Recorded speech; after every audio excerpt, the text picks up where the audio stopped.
Hello, my name is Stephanie Stewart, and thank you for considering me as an applicant to the ECU Honors College.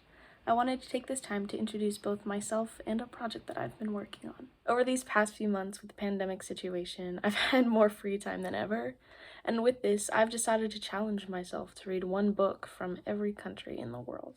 I began with Don Quixote from Spain, and I challenged myself to read it in the original Spanish script, as I am highly fluent in the language. Now, I had previously read the English translation of this novel, but I didn't find it nearly as captivating as the Spanish version, because so much of the beauty of the language was lost in translation, especially in the scene with the windmills, where the English language just describes them plainly, but the Spanish version is so much more terrifying and monstrous.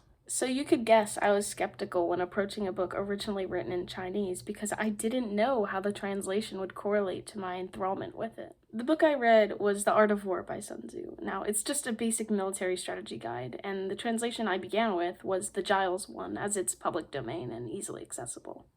Now, the Giles translation is a pretty word-for-word literal interpretation of the text, and I didn't find myself particularly fascinated by it.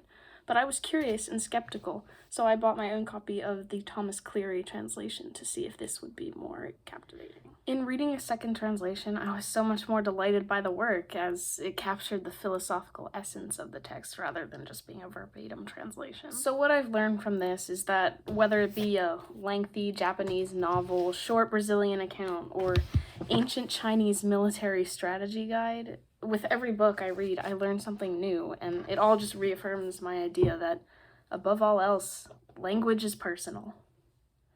I'd like to thank you again for considering me as an applicant for the ECU Honors College. I hope this time was well spent, and I'm grateful for the opportunity to introduce both myself and my project to you.